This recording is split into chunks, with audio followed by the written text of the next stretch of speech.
আচ্ছা, আজকে আমরা করব হচ্ছে সাধারণ বিজ্ঞানের ৩ নাম্বার ক্লাসটা, অর্থাৎ ৩ নাম্বার লেকচার যেটা, এটা হচ্ছে খাদ্য এবং পুষ্টি রিলেটেড। সো পুরো ভিডিওটা আশা করি সবাই আমার সাথে থাকবা, এবং আমি এটা লাইভ করতেছি না, রেকর্ডেড করেই তোমাদের দিতেছি, কারণ আমার হাতে একটু সময় কম আছে বিধায় লাইভে আসতে পারতেছি না। আচ্ছা, তো জাস্ট একটা কথা বলি, যারা আমাদের চ্যানেল থেকে ভিডিওগুলো দেখতেছো অবশ্যই চ্যানেলটা সাবস্ক্রাইব করে ফেলো, আর বেশি করে ফ্রেন্ডদেরকে শেয়ার করে দাও, কারণ জিনিসটা টোটালি ফ্রিতে পাইতেছো। তো আমি আর কথা বাড়াচ্ছি না, চলো ভিডিওর মেইন টপিক্সে যাই। আচ্ছা, আজকের টপিক্সটা হচ্ছে খাদ্য এবং পুষ্টি রিলেটেড। তো খাদ্য এবং পুষ্টি রিলেটেড যে বিষয়গুলো আসে, আমরা আসলে অনেকগুলো পেজ আমরা এই টোটাল জিনিসটা নিচ্ছি হচ্ছে MP3 থেকে, জর্জ প্রকাশনের দৈনন্দিন জীবনে বিজ্ঞান। এটা পড়লে মোটামুটি তোমাদের বিজ্ঞানের টপিকসগুলো সব কাভার হয়ে যাবে। সো আমরা মানে অরিজিনাল আসল যে জিনিসগুলো সেগুলো একটু পড়ার চেষ্টা করব। এখানে একটা বিষয় দেখো, পূর্ণবয়স্ক একটা পুরুষ মানুষের দৈনন্দিন হচ্ছে 2500 কিলো ক্যালোরি হচ্ছে দরকার হয়, এবং একজন নারীর হচ্ছে 2000 কিলো ক্যালোরি পরিমাণ খাবার খাওয়ার দরকার হয়। এখানে আরেকটা ব্যাপার হচ্ছে, মানুষের খাদ্যবস্তুকে 3 ভাগে ভাগ করা যায়। খাদ্যবস্তুকে 3 ভাগে ভাগ করা যায়: শর্করা, আমিষ এবং চর্বি। আর যদি আমি বলি খাদ্যের উপাদান কয়টা, খাদ্যের উপাদান হচ্ছে 6টা। তো খাদ্যের উপাদান 6টা হচ্ছে শর্করা, আমিষ, চর্বি, এছাড়া ভিটামিন, খনিজ লবণ, পানি। এই কয়টা জিনিস হচ্ছে খাদ্যের উপাদান। সো যদি আমি এইভাবে হিসাব করি, শর্করা কি কাজে লাগে, শর্করা লাগে হচ্ছে শক্তি উৎপাদন করতে, আমিষটা হচ্ছে ক্ষয়পূরণ, বৃদ্ধি সাধন এবং দেহ গঠন, আর চর্বির ক্ষেত্রে তাপ এবং শক্তি উৎপাদনের ক্ষেত্রে চর্বি দরকার হয়।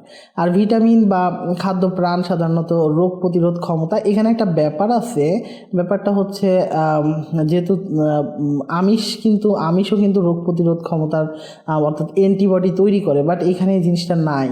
সো যদি কখনো পরীক্ষায় অপশনে থাকে আমিষ থাকে, সো আমরা একটু দেখবো এরকম কোনো প্রশ্ন আছে কি না, তো তখন কিন্তু আমিষ হবে। অর্থাৎ প্রোটিন কিন্তু অ্যান্টিবডি তৈরি করতে সাহায্য করে। আচ্ছা, এছাড়া খনিজ লবণ হচ্ছে বিভিন্ন জৈবিক প্রক্রিয়ায় অংশ নেয়। আর পানি হচ্ছে দেহে পানির সমতা রক্ষা, দেহের কোষের গুণাবলী নিয়ন্ত্রণ করা, এবং কোষ এবং অঙ্গাণুগুলোকে ধারণ ও তাপের সমতা রক্ষা করা, এগুলা। আচ্ছা, এই যে জিনিসটা আমি বললাম যে খাদ্য 3 প্রকার এবং খাদ্যের উপাদান হচ্ছে 6 প্রকার। আচ্ছা, এখান থেকে ইম্পর্টেন্ট বিষয় হচ্ছে, সুষম খাদ্যের মধ্যে সব ধরনের খাদ্যই থাকে। একটু খেয়াল করো, আমিষ, চর্বি এবং শর্করার অনুপাত 4:1:1। অর্থাৎ একটা সুষম খাদ্যের মধ্যে আমিষের পরিমাণ থাকবে 4 ভাগ, আর চর্বি আর শর্করার পরিমাণ থাকবে 1 ভাগ করে। সো আমিষের 4 ভাগ, এই জিনিসটা একটু মনে রাখবা। আচ্ছা, সুষম খাদ্য হচ্ছে অবশ্যই সহজ পাচ্য হবে। এখানে দুধ একটা সুষম খাদ্য, এটা মোটামুটি আমরা জানি। আচ্ছা, দুধের মধ্যে যে শর্করা থাকে যেটাকে বলা হয় ল্যাকটোজ। দুধের আমিষের নাম হচ্ছে কেসিন। এছাড়া কেসিনের জন্যই দুধের রং হচ্ছে সাদা হয়। আচ্ছা, এইখানে আরেকটা বিষয় হচ্ছে, ডিম একটা সুষম পুষ্টিকর খাবার। ডিমের সাদা অংশে অ্যালবুমিন নামক প্রোটিন থাকে, এবং ডিমে vitamin A, D, B, B2, B5, B12, folic acid. একটু খেয়াল করো, A, D, B2, B5, B12, 2, 5, 12, B2, B5, B12, আর হচ্ছে AD। এছাড়া folic acid, biotin, choline, phosphorus, iodine, আর হচ্ছে সেলেনিয়াম পাওয়া যায়। আচ্ছা, জাঙ্ক ফুড আমরা জানি তেল চর্বি জাতীয় যে খাবারগুলা, যেগুলো সাধারণত ভাজা পোড়া, আলু চিপস, বার্গার, ক্যান্ডি, এগুলো সাধারণতই জাঙ্ক ফুড। এছাড়া ফ্রুট লুপস নামে শিশুদের বিশেষ ধরনের উচ্চমাত্রায় মিষ্টিযুক্ত শস্য দানা, যা বিশেষ করে শিশুদের জন্য তৈরি করা হয়, তাও জাঙ্ক ফুড। যেমন ফ্রুট লুপস, বিভিন্ন বাচ্চাদের যে খাবারগুলো থাকে, এগুলো জাঙ্ক ফুড। আচ্ছা, দেখো, শরীরে শক্তি যোগাতে সাধারণত সাহায্য করে খাদ্য, এটা আমরা বুঝতে পারছি। আমি বেশি সময় নিব না, কারণ আসলে অনেক অনেক কিছু আছে এর মধ্যে। আচ্ছা, এরপরে আমাদের দেশে একজন পূর্ণবয়স্ক ব্যক্তির গড়, আমি যেটা বললামই 2500, আমরা পড়ছি একটু আগে। খাদ্যের প্রধান উপাদান 9 কোনটা? দেখো, শর্করা, আমিষ, চর্বি, 3টা প্রধান উপাদান, তাহলে আয়োডিন হচ্ছে প্রধান উপাদান না। আচ্ছা, এরপরে কোন জাতীয় খাদ্য উপাদান থেকে জীব শক্তি পায়? এটা আমরা একটু আগে দেখলাম যে শর্করা থেকে জীব শক্তি পায়। তারপরে এটা লাগবে না। তারপরে দেহের আমিষের কাজ কি? দেহের আমিষের কাজ হচ্ছে দেহের কোষ গঠনে সহায়তা করা। দেহে আমিষের কাজ হচ্ছে দেহের কোষ গঠনে সহায়তা করা। এরপরে দেখো, দেহ গঠনে কোন উপাদানের প্রয়োজন বেশি? খুবই ইম্পর্টেন্ট প্রশ্ন। এটা হচ্ছে আমিষ। আমিষের প্রয়োজন সব থেকে বেশি, কারণ দেহের ক্ষয়পূরণ, বৃদ্ধি সাধন এই জিনিসগুলো আমিষ করে। এরপরে দেহকোষের পুনরুজ্জীবন ঘটানোর প্রয়োজন, এটাও আমিষ করে। মানবদেহে বৃদ্ধির জন্য প্রয়োজনীয় উপাদান কোনটি? এটাও আমিষ। দেহের ক্ষয়পূরণ, বৃদ্ধি সাধন, এটাও আমিষ। রোগ প্রতিরোধ ক্ষমতা বাড়ায় সাধারণত ভিটামিন।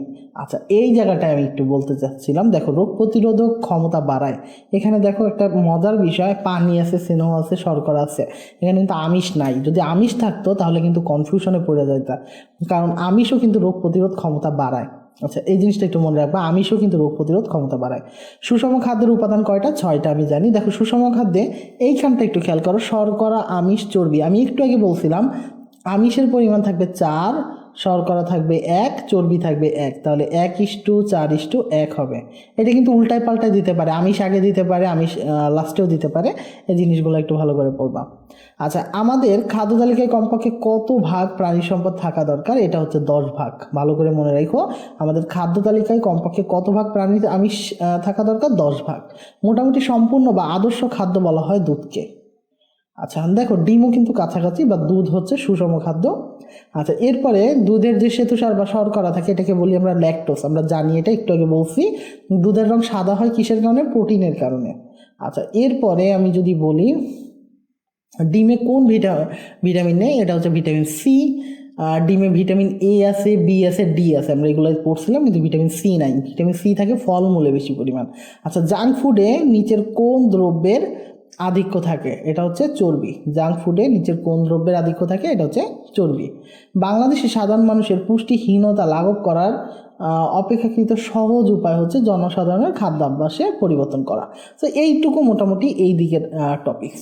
আচ্ছা, এবার যদি আমি একটু ডিটেলস শর্করায় যাই, শর্করায় হচ্ছে, দেখো, শর্করা হচ্ছে কার্বোহাইড্রেটে কার্বন, হাইড্রোজেন এবং অক্সিজেনের অনুপাত 1:2:1। এটা হচ্ছে C6H12O6, অর্থাৎ দেখো 1:2:1। এটা একটু মনে রাখবা।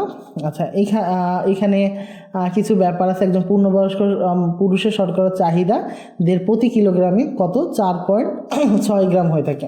একজন 60 কেজি ওজনের পুরুষের গড়ে প্রতিদিন কত লাগে? 276 গ্রাম শর্করা লাগে। আমাদের মোট প্রয়োজনীয় ক্যালোরি শতকরা 60 থেকে 70 ভাগ হচ্ছে শর্করা হতে আমরা গ্রহণ করা দরকার। আচ্ছা, এছাড়া দেখো, শর্করার বিভিন্ন ধরন আছে: মনোস্যাকারাইড, ডাইস্যাকারাইড, পলিস্যাকারাইড। মনোস্যাকারাইড কি? এক অণু বিশিষ্ট শর্করা। এটা হচ্ছে C6H12O6, যে গ্লুকোজ, ফ্রুক্টোজ, ল্যাকটোজ। আর ডাইস্যাকারাইড দেখো, এক অণু গ্লুকোজ আর এক অণু ফ্রুক্টোজ মিলে হচ্ছে এক অণু সুক্রোজ তৈরি হয়। এই সুক্রোজ হচ্ছে ডাইস্যাকারাইড। আচ্ছা, আর বহু অণু বিশিষ্ট শর্করা যেমন গ্লাইকোজেন, স্টার্চ, সেলুলোজ, এগুলো সাধারণত আমরা কোষের মধ্যে পাইছি। তো এই যে গ্লাইকোজেন, স্টার্চ, সেলুলোজ, এগুলো হচ্ছে পলিস্যাকারাইড। আচ্ছা, রাফেজ কোন জিনিসটা? রাফেজ হচ্ছে আঁশযুক্ত যে খাবারগুলো আছে, এই খাবারগুলোকে বলা হয় রাফেজ। আচ্ছা, এগুলো সাধারণত মলটাকে শক্ত করে, ঠিক আছে। আচ্ছা, এরপরে খেয়াল করো, আমরা প্রথমে আসি কার্বোহাইড্রেটে কার্বন, হাইড্রোজেন এবং অক্সিজেনের অনুপাত কত? তাহলে আমরা পাইছিলাম C6H12O6, তাহলে 1:2:1। দেখো, আমরা এটা পাইছি। চাল কোন জাতীয় খাদ্য? খুব ইম্পর্টেন্ট জিনিস, চাল হচ্ছে কার্বোহাইড্রেট জাতীয় খাদ্য। এরপরে নিচের কোনটি ডাইস্যাকারাইড? স্যাকারাইড কয়টা কিন্তু পড়ে ফেলতে হবে, এটা একটা স্ক্রিনশট মেরে নিতে পারো, মানে ডাইস্যাকারাইড, পলিস্যাকারাইড। তাহলে এখানে দেখো, ডাইস্যাকারাইড কোনটা? এখানে নিচের কোনটা ডাইস্যাকারাইড? এটা হচ্ছে মল্টোজ। আচ্ছা, সুক্রোজ কোনটা? সুক্রোজ হচ্ছে এক অণু গ্লুকোজ এবং এক অণু ফ্রুক্টোজ মিলে হচ্ছে সুক্রোজ তৈরি হয়। আচ্ছা, এরপরে আসো, ইক্ষু চিনি বা বিট চিনি বলা হয় কোনটাকে? এটাকে সুক্রোজকে বলা হয়। আচ্ছা, নিচের কোনটি কোনগুলো হচ্ছে মনোস্যাকারাইড? এটা হচ্ছে গ্লুকোজ মনোস্যাকারাইড। আচ্ছা, এরপরে মিষ্টি আলু, তার মানে স্যাকারাইডগুলো ভালো করে পড়তে হবে। মিষ্টি আলু কোন ধরনের খাদ্য? মিষ্টি আলু হচ্ছে শ্বেতসার বা শর্করা, এটাকে বলা হয়, আরেক নাম হচ্ছে শর্করা। তার মানে মিষ্টি আলু বা আলু হচ্ছে সাধারণত শর্করা জাতীয় খাদ্য। এরপরে আসো, কনস্টিপেশনের বাংলা কোনটা? পেশনের বাংলা অর্থ হচ্ছে কনস্টিপেশন। কোষ্ঠকাঠিন্য হওয়ার কথা, কিন্তু এই জায়গায় কি দিল? আচ্ছা, এটা আসলে এই রিলেটেড প্রশ্ন না, এটা বাদ দাও। আচ্ছা, এরপরে আসো, আমিষের মধ্যে যদি আমরা যাই, আমিষের মধ্যেও এর কিছু থাকে। আচ্ছা, আমিষ তৈরি করে হচ্ছে ওইখানে হচ্ছে তোমার শর্করা তৈরি করে গ্লুকোজ, আর আমিষ তৈরি করে হচ্ছে অ্যামিনো অ্যাসিড। এটা একটু মনে রাখবা, অ্যামিনো অ্যাসিড। আচ্ছা, আমিষ তৈরি করে অ্যামিনো অ্যাসিড। তাহলে 20টি অ্যামিনো অ্যাসিডের মধ্যে 8টি অ্যামিনো অ্যাসিডকে হচ্ছে বলা হয় valine, leucine, isoleucine, phenyl alanine, lysine, threonine, এগুলো একটু পড়ে ফেলো। মিথোনিন এবং হচ্ছে ট্রিপ্টোফেন অপরিহার্য অ্যামিনো অ্যাসিড বলা হয়। এই 8টি অ্যামিনো অ্যাসিড ছাড়া অন্য সব অ্যামিনো অ্যাসিডগুলো হচ্ছে সাধারণত শরীরে সংশ্লেষ করতে পারে। আচ্ছা, এখান থেকে কিছু প্রশ্ন আসে, যেমন খেসারির ডালে BOAA নামক এক ধরনের অ্যামিনো অ্যাসিড থাকে যা হচ্ছে ল্যাথারিজম রোগের জন্য দায়ী। তার মানে ল্যাথারিজম রোগের জন্য দায়ী হচ্ছে খেসারি ডালে এক ধরনের অ্যামিনো অ্যাসিড থাকে এটা। আচ্ছা, এখানে শুটকি মাছে কত গ্রাম থাকে, আমিষে কত গ্রাম থাকে, গরুর মাংসে কত গ্রাম থাকে, মুগ ডালে কত গ্রাম থাকে, এগুলো একটু পড়ে ফেলবা।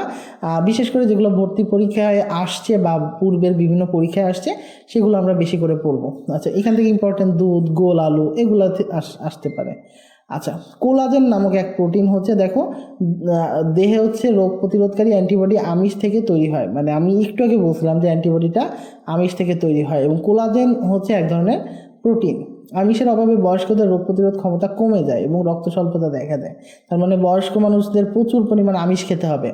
আমিষের অভাবে এই দেখো, আমিষের অভাবে শিশুদের কোয়াশিয়কর রোগ হয়। এই রোগটার নাম হচ্ছে কোয়াশিয়কর। একটা ম্যারাসমাস আর একটা কোয়াশিয়কর। ম্যারাসমাস হচ্ছে দেখো এই যে বেশি পরিমাণ মোটা হয়ে যাওয়া, কোয়াশিয়কর হচ্ছে বেশি পরিমাণ মোটা হয়ে যাওয়া, আর ম্যারাসমাস হচ্ছে তোমার হয়ে যাওয়া, কঙ্কাল টাইপের হয়ে যাওয়া, এটা হচ্ছে ম্যারাসমাস। আচ্ছা, শিশুদের খাওয়ার অরুচি, পেশি শীর্ণ দুর্বল হয়ে যায়, কষিয়ে করে, ডায়রিয়া রোগ হয় এবং শরীরে প্রচুর পরিমাণ পানি আসে, পেট বড় হয়ে যায়, রোগ মারাত্মক হলে শিশুর মৃত্যু হতে পারে। আর ম্যারাসমাসে হচ্ছে আমিষ এবং ক্যালোরি উভয়ের অভাবে ঘটে, ফলে দেহের বৃদ্ধি বন্ধ হয়ে যায়, যায় শরীরে ক্ষীণ হয়ে অস্থি চর্মসার হয়ে যায়। মানে দেখছোই তো, এই যে বাচ্চাটাকে দেখলেই বুঝতে পারতেছো। আচ্ছা, দেখো আমরা যদি এবার একটু দেখি প্রোটিনের মূল উপাদান কি। প্রোটিনের মূল উপাদান সাধারণত নাইট্রোজেন। এটা মনে রাখবা, নাইট্রোজেন, অ্যামিনো অ্যাসিড, তার মানে এটা নাইট্রোজেন থাকে এর মধ্যে। আচ্ছা, প্রোটিনের মৌলিক ইউনিট হচ্ছে অ্যামিনো অ্যাসিড। আচ্ছা, প্রোটিন তৈরি হয় কোথা থেকে? প্রোটিন তৈরি হচ্ছে অ্যামিনো অ্যাসিড দিয়ে। মানব দেহে অত্যাবশ্যকীয় অ্যামিনো অ্যাসিড কোনটা? ফিনাইল অ্যালানিন, একটু আগে দেখছিলাম। নিচের একটি ছাড়া বাকি ইসেনশিয়াল অ্যামিনো অ্যাসিড হচ্ছে লাইনো লিনোলেনিক অ্যাসিড। আচ্ছা, এটা একটু পড়ে ফেলো।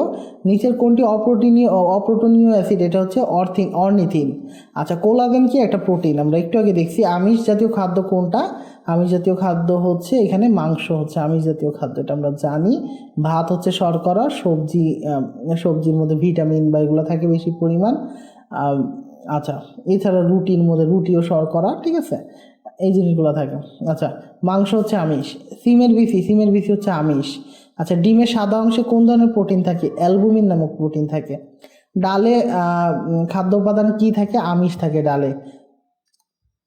আমিষের সহজলভ্য উৎস কোনটা? আমিষের সহজলভ্য উৎস হচ্ছে সামুদ্রিক মাছ। মাছের মধ্যে প্রচুর আমিষ থাকে।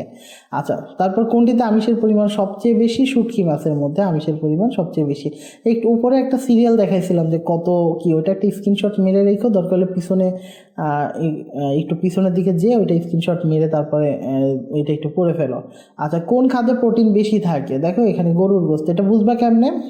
কারণ এখানে ভাতে প্রোটিন থাকে না, মসুর ডালে থাকে, আর হচ্ছে গরুর গোশতে থাকে। এখন ডাল আর হচ্ছে গরুর মাংসের মধ্যে সাধারণত গরুর মাংসের প্রোটিন বেশি থাকে। আচ্ছা, প্রোটিন বেশি থাকে কোনটায়? মসুর ডালে। এখানে দেখো গরুর মাংস নাই, এই জন্য মসুর ডালের কথা বলছে। আচ্ছা, কোন ফলটি বেশি আমিষ সমৃদ্ধ? এটা হচ্ছে কাঁঠাল। কোন ফলটা বেশি আমিষ সমৃদ্ধ? এটা হচ্ছে কাঁঠালের মধ্যে আমিষ থাকবে। আচ্ছা, এটা লাগবে না। পরেরটা দেখো, গোল আলুতে প্রোটিন কত ভাগ? 2.2%। কোন খাদ্য পর্যাপ্ত পরিমাণে আমিষ নাই? আনারসে আমিষ নাই। নিচের কোন খাদ্য আমিষের ভালো উৎস নয়? এটা হচ্ছে ময়দা। ময়দার মধ্যে কি আমিষ থাকবে? ময়দার মধ্যে আমিষ থাকবে না। আচ্ছা, তারপরে কোনটিতে প্রোটিন নাই? দেখো পানির মধ্যে কখনোই প্রোটিন থাকবে না। এগুলো কিন্তু প্রোটিন আছে। কোয়াশিয়কর রোগ কিসের অভাবে হয়? এটাও আমিষের অভাবে হয়। আচ্ছা, প্রোটিনের অভাবে মানুষের কি রোগ হয়? এটাও কোয়াশিয়কর রোগ হয়। কোন ডালের সঙ্গে ল্যাথারিজমের সম্পর্ক আছে? এটা খেসারি ডাল, আমি একটু আগে বলছিলাম খেসারি ডালের সাথে। আচ্ছা, এবার আসো, স্নেহ জাতীয় পদার্থের মধ্যে সাধারণত কার্বন, হাইড্রোজেন এবং অক্সিজেনের অনুপাত 1:2:1। এটাও একটু সেই একই রকম, স্নেহ জাতীয় পদার্থ 1:2:1। এটা কার্বন, হাইড্রোজেন আর হচ্ছে কি অক্সিজেন, ঠিক আছে। আচ্ছা, এবার খেয়াল করো। আচ্ছা, আরেকটা ব্যাপার হচ্ছে স্নেহ জাতীয় পদার্থ সাধারণত কি তৈরি করে? এখানে এটা কিসে পরিণত হয়? এটা হয় হচ্ছে ফ্যাটি অ্যাসিডে। ফ্যাটি অ্যাসিডে পরিণত হয়। আচ্ছা, ফ্যাটি অ্যাসিডে পরিণত হয়। এই যে ফ্যাটি অ্যাসিড লেখা আছে। ফ্যাটি অ্যাসিড দুই প্রকার, একটা অসম্পৃক্ত আর একটা হচ্ছে সম্পৃক্ত। বিভিন্ন জায়গায় ফ্যাটি অ্যাসিড পাওয়া যায়, যেমন সয়াবিন, সরিষার তেল, তৈলের তেল, ভুট্টার তেল, ঠিক আছে। তারপরে নারকেল, মাছের তেল, এইগুলো সাধারণত মানে তেল জাতীয় যা আছে সবই আছে স্নেহ পদার্থ।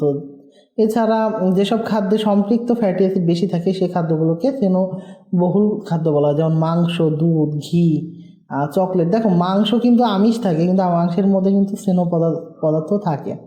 ডিমের কুসুমের মধ্যেও চর্বি থাকে, বাদামে থাকে, চকলেটে থাকে। আচ্ছা, খাদ্য স্নেহ পদার্থের অভাব ঘটলে চর্বিতে দ্রবণীয় ভিটামিন এ, ডি, ই, কে এর অভাব পরিলক্ষিত হয়। এ, ডি, ই, কে মনে থাকে জানি। এ, ডি, ই, কে স্নেহ পদার্থের মধ্যে কি কি থাকবে? চর্বির মধ্যে দ্রবণীয় ভিটামিন হচ্ছে এ, ডি, ই, কে। এটা কিন্তু পরীক্ষায় আসে। এবং এখানে হচ্ছে ত্বক শুষ্ক এবং খসখসে হয়ে নষ্ট হয়ে যায়। আচ্ছা, আমরা একটু এখান থেকে তেমন প্রশ্ন আসেনি, দুইটা প্রশ্ন আসছে। স্নেহ পদার্থের নিচের কোনটায় দ্রবণীয়? সাধারণত স্নেহ পদার্থ নিম্নের কোনটিতে দ্রবণীয়? এটা হচ্ছে তেলে। সর্বাধিক স্নেহ পদার্থ ও স্নেহ জাতীয় খাদ্য কোথায়? এটা হচ্ছে দুধে থাকে, হচ্ছে সর্বাধিক স্নেহ জাতীয় খাদ্য। দুধের মধ্যে সাধারণত অনেক কিছুই থাকে, অনেকগুলাই থাকে। তো এটা একটু ভালো করে পড়ো, সুষম খাদ্যের মধ্যে আছে এটা। আচ্ছা, এখান থেকে ভিটামিনের মধ্য থেকে পরীক্ষায় আসে, দেখো পোল্যান্ডের বিজ্ঞানী ক্যাসিমির ফ্রাঙ্ককে বলা হয় হচ্ছে ফ্রাঙ্ককে বলা হয় ভিটামিনের আবিষ্কারক। চর্বিতে দ্রবণীয় ভিটামিন হচ্ছে ভিটামিন এ, ডি, ই, কে, একটু আগে বলছি। আর পানিতে দ্রবণীয় হচ্ছে বি কমপ্লেক্স আর ভিটামিন সি। ভিটামিন সি কিন্তু পানিতে দ্রবণীয়, দেখবা যে বিভিন্ন ফলের জুস খাইতে পারো পানিতে মিশায় বিভিন্ন ট্যাঙ্ক বা বিভিন্ন জায়গায় বলে না যে ভিটামিন সি আছে, ওটা কিন্তু পানিতে দ্রবীভূত। আচ্ছা, এগুলো একটু পড়বা। ভিটামিন বি কমপ্লেক্সের অন্য নাম হচ্ছে থায়ামিন, এবং এটার অভাবে তৈরি রোগ হয় বেরি। ভিটামিন বি ওয়ান আর বি টুর অভাবে হচ্ছে রিবোফ্লাভিন, এটার নাম আর এক নাম। এবং ঠোঁটের কোণে বা মুখের চারপাশে ঘা হয় ভিটামিন বি টুর অভাবে। বি5 হচ্ছে প্যান্টোথেনিক অ্যাসিড, এটা লাগে না, এই দুইটা লাগে। বিশেষ করে বেরি রোগ হয় কিসের কার মাধ্যমে? এটা আসে পরীক্ষায়। আচ্ছা, এরপরে ভিটামিন বি পাইরিডক্সিন হচ্ছে ভিটামিন বি6।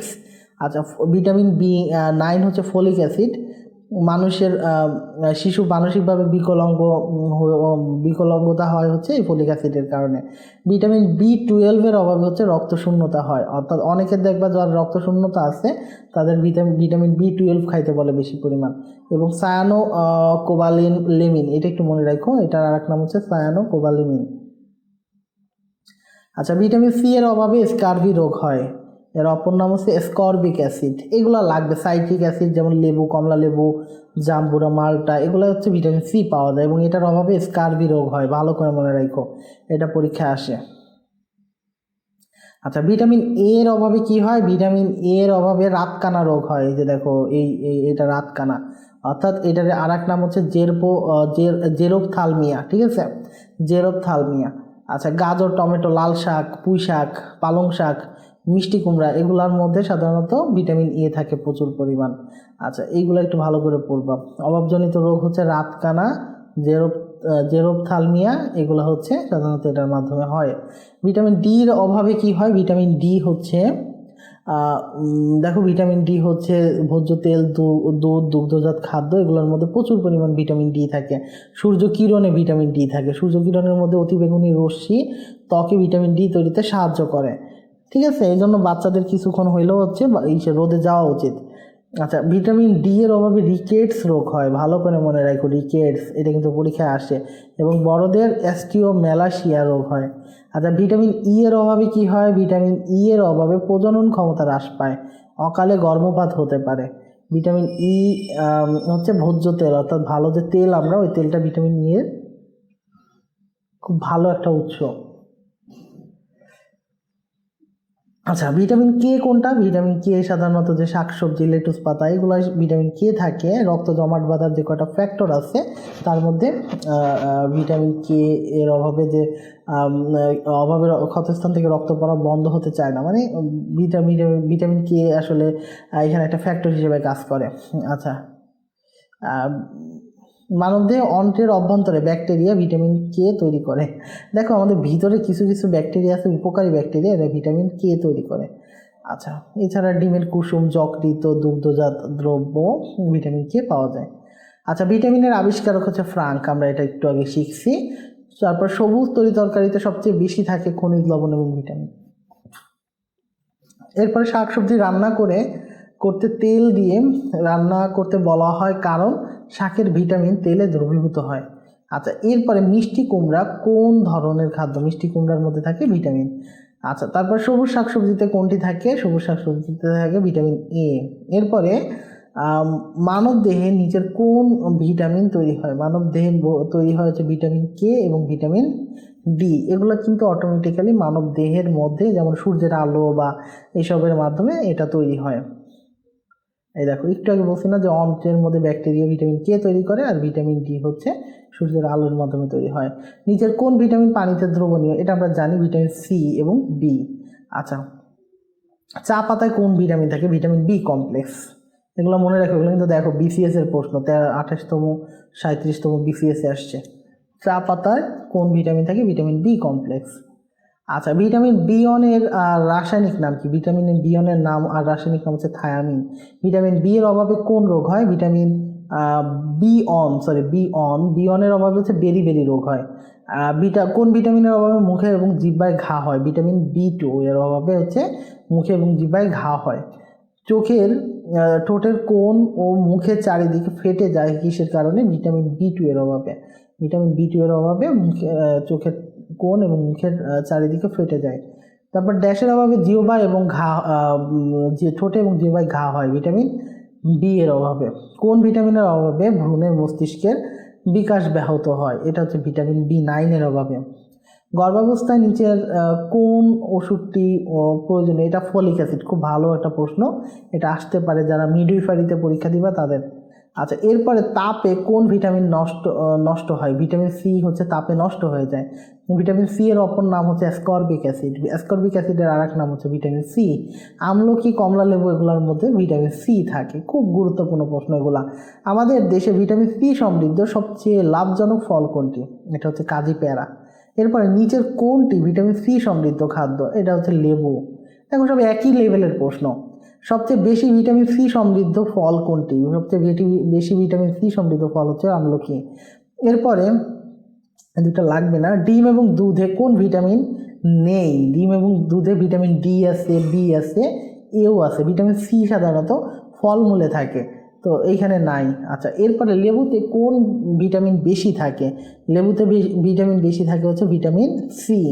এরপরে চর্মরোগের জন্য দায়ী ভিটামিন কোনটা? চর্মরোগের জন্য দায়ী ভিটামিন সি, মানে ভিটামিন সি এর অভাবে স্কারভি রোগ হয়।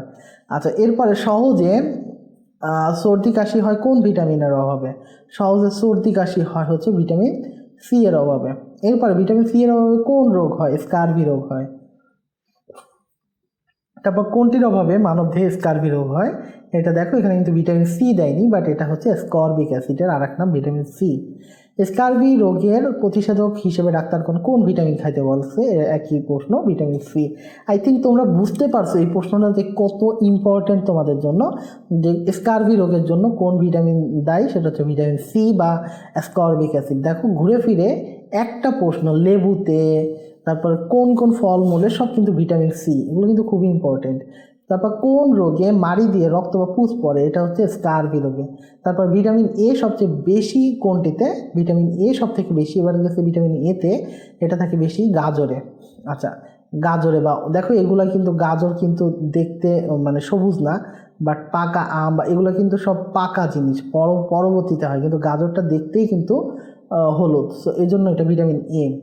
তারপরে মাছের মাথা থেকে কোন ভিটামিন পাওয়া যায়? মাছের মাথা থেকে ভিটামিন এ পাওয়া যায়। ভিটামিন এর অভাবে কোন রোগ হয়? ভিটামিন এর অভাবে রাতকানা রোগ হয়। এছাড়া হচ্ছে কি জিরোপথ্যালমিয়া যদি থাকে সেটাও হয়। কোন ভিটামিনের অভাবে রাতকানা রোগ হয়? Vitamin A. ভিটামিন এর অভাবে কোন রোগটি হয় না?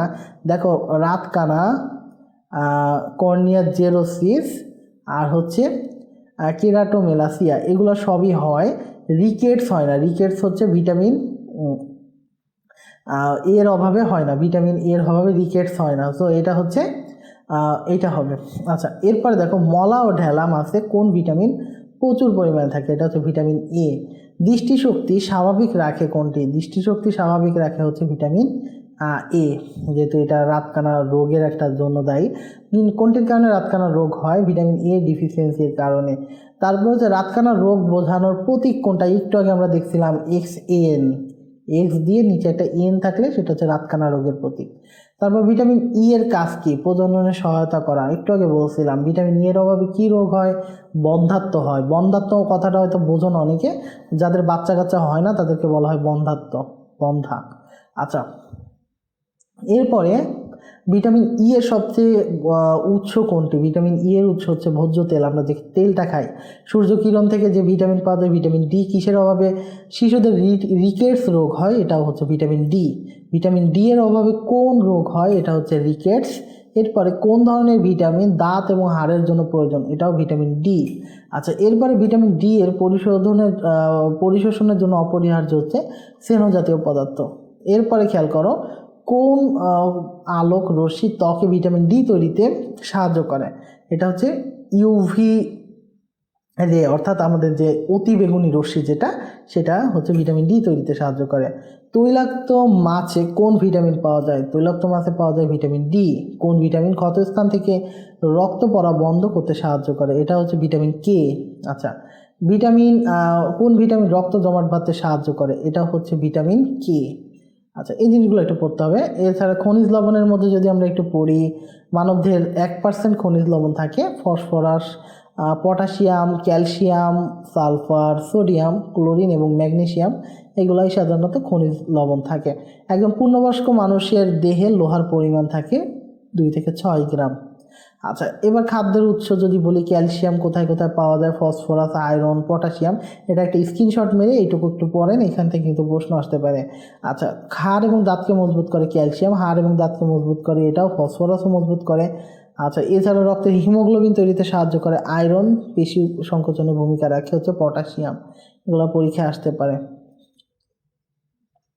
আচ্ছা, গলগণ্ড রোগ হয়, এই যে দেখেন এই লোকটার কি গলাটা ফুলে গেছে, এইটাকে বলা হয় আয়োডিনের অভাবে সাধারণত এই গলগণ্ড রোগ হয়। এই রোগটা বিশেষ করে উত্তরাঞ্চলে দিনাজপুর, রংপুর, ময়মনসিংহ এই রোগের প্রকোপ বেশি। আয়োডিনের অভাবে শিশুদের হচ্ছে ক্রোটিনিজম যে রোগটা সেটা হয়। এছাড়া আয়োডিনের অভাব দূরীকরণে বর্তমানে লবণের সাথে আয়োডিন মেশানো হয়। আচ্ছা, পানি যদি আমরা বলি, দেহের দৈহিক ওজনের 60 থেকে 75% হচ্ছে পানি। দেহকোষের প্রোটোপ্লাজমে পানির পরিমাণ 70 থেকে 90%, এবং একজন পূর্ণবয়স্ক মানুষের প্রত্যেক দিন মিনিমাম হইল 2 থেকে 3 লিটার পানি পান করা উচিত। আচ্ছা, এবার আসেন লবণের প্রধান উৎস কোনটা? খনিজ লবণের প্রধান উৎস হচ্ছে মাছ, ডিম, দুধ, কলা, সবুজ শাকসবজি, সবগুলোর মধ্যেই আছে। এরপরে মানবদেহে শতকরা কত ভাগ খনিজ লবণ থাকে? সাধারণত মানবদেহে কত ভাগ খনিজ লবণ থাকে? আমরা একটু আগে পড়ছি, দেখেন মানবদেহে কত ভাগ খনিজ লবণ থাকে। মানবদেহে 1% হচ্ছে ওজনের 1% খনিজ লবণ থাকে। এখন যদি আমাদের এখানে অপশনটা নাই, অপশন আমাদের 10% আছে, 2% আছে, যেহেতু এখানে কাছাকাছি 2%, এটাই উত্তর হওয়া উচিত। আচ্ছা, তারপরে কোন খাদ্য সক্রিয় শোষণে শোষিত হয়? এটা হচ্ছে খনিজ লবণ। কচু শাক যে উৎপাদনের জন্য বিশেষভাবে মূল্যবান তা হলো লৌহ। কোন খাদ্যে লৌহের পরিমাণ সবচেয়ে বেশি? এটা হচ্ছে কচু শাক। এরপরে অস্থির বৃদ্ধির জন্য সবচেয়ে বেশি প্রয়োজন কাকে প্রয়োজন? ক্যালসিয়ামকে প্রয়োজন। দুগ্ধদানকারী মায়ের জন্য আসলে কোন মিনারেলটি, মানে মিনারেল মানে খনিজ লবণ খাওয়া অতি জরুরি, সেটা হচ্ছে দুগ্ধদানকারী। খেয়াল করেন, দুগ্ধদানকারী মায়ের জন্য এটা ক্যালসিয়াম। এটা ম্যাক্সিমাম মানুষজন এটা আয়রন লিখে ফেলবে, বাট এটা হবে হচ্ছে ক্যালসিয়াম। ক্যালসিয়ামের প্রধান উৎস কোনটি? দুধের মধ্যে প্রচুর পরিমাণ ক্যালসিয়াম পাওয়া যায়।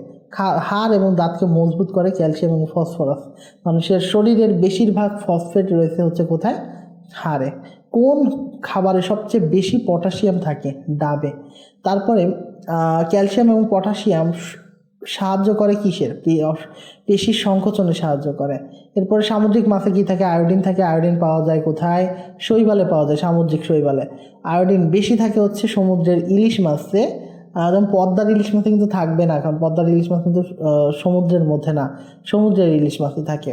খাবার লবণের সাথে বর্তমানে আয়োডিন মিশানো হয় কেন? কারণ গলগণ্ড রোগ যাতে না হয় এজন্য। আয়োডিন সমৃদ্ধ খাবার কোনটি নয়? এটা হচ্ছে ফ্রুটস। ফলের মধ্যে সাধারণত আয়োডিন থাকে না। আয়োডিন থাকে মেইনলি হচ্ছে সামুদ্রিক লবণ টবণের মধ্যে।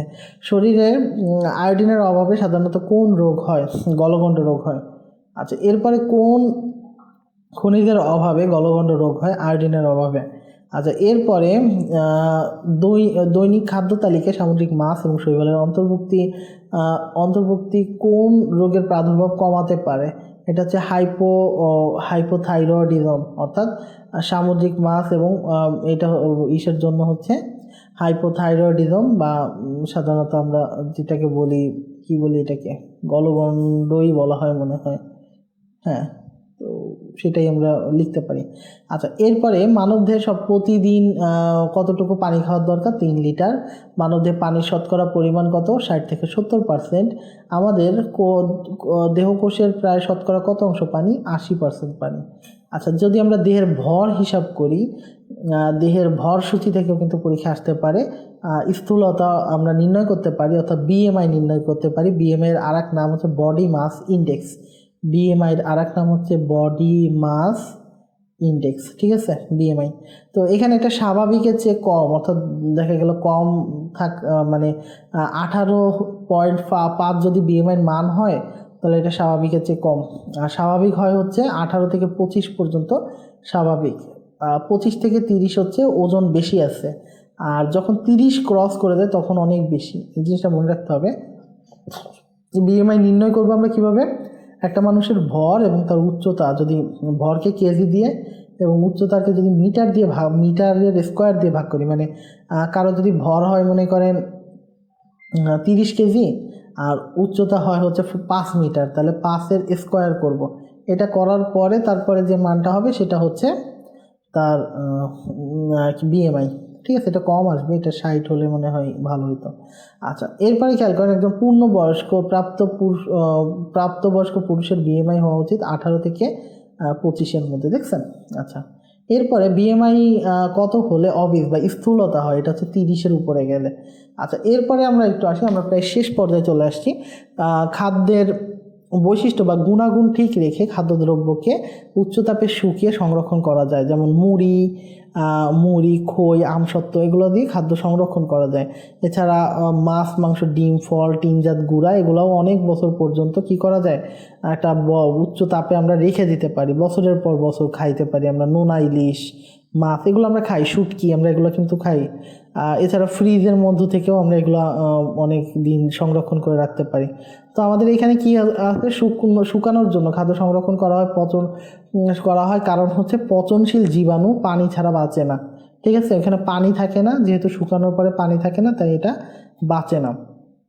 নিষ্পিষ্ট মশলায় লবণ মিশিয়ে অনেক দিন রাখা হয় কেন? কারণ লবণ পচনশীল জীবাণুর বংশবিস্তার রোধ করতে পারে। লবণ মিশ্রিত মশলা অনেকদিন ভালো থাকে কেন? কারণ লবণ দ্রব্য মশলার ব্যাকটেরিয়াকে বংশবৃদ্ধি করতে দেয় না। তো মোটামুটি এই ছিল ভিডিও। আমি মানে একটু দ্রুত পড়ার চেষ্টা করছি কারণ অনেক ছিল। আমার মনে হয় এই ভিডিওটা 2বার 3বার বা 4বার যতবার খুশি আপনি দেখলে কিন্তু আপনার এই টপিকসটা পুরোপুরি কমপ্লিট হয়ে যাবে। এবং এই যতগুলো প্রশ্ন পড়াইলাম, এই প্রশ্নের বাইরে কোনো প্রশ্ন আপনি ভর্তি পরীক্ষায় পাবেন না, মানে এর মধ্যেই পাবেন, ঠিক আছে। তো তো এর বাইরে কোনো প্রশ্ন থাকবে না, হয়তো মানে সেম ক্যাটাগরি একদম একই রকম প্রশ্ন থাকতে পারে হয়তো, বাট এই টপিক্সের ভিতর মোটামুটি সব কিছু পাবেন। তো আশা করি ভিডিওটা ভালো লাগছে এবং আপনারা এত কৃপণ আমি জানি না, যদি এই পর্যন্ত ভিডিওটা দেখেন অবশ্যই আপনি সম্পূর্ণ মনোযোগ সহকারে ভিডিওটা দেখছেন। ভিডিও অবশ্যই একটা লাইক করে দেবেন, আর চ্যানেলে নতুনবার হলে চ্যানেলটা সাবস্ক্রাইব করে ফেলেন। তো আজকে পর্যন্তই, পরের ভিডিওটায় আমরা এই ক্লাসগুলা সার্ভারে দিয়ে রাখছি, তো আপনারা আমাদের সিরিয়াল ওয়াইজ ক্লাসগুলো দেখে নিতে পারেন। আমাদের সার্ভারের যে লিঙ্কটা, ওয়েবসাইটের যে লিঙ্কটা দেখেন আমি দিয়ে দিচ্ছি, ওইখানে গেলে সিরিয়াল ওয়াইজ প্রত্যেকটা টপিক্সের ভিডিও আছে, এছাড়া পরীক্ষাও দিতে পারবেন আনলিমিটেড। তো এটা দেখে নিতে পারেন। তো আজকে এ পর্যন্তই, ভিডিও ভালো লাগলে লাইক করে দেন, চ্যানেলে নতুনবার হলে সাবস্ক্রাইব করে ফেলেন। পরের কোনো ভিডিওতে দেখা হবে, ততক্ষণ সবাই ভালো থাকেন, সুস্থ থাকেন, আল্লাহ হাফেজ সবাইকে।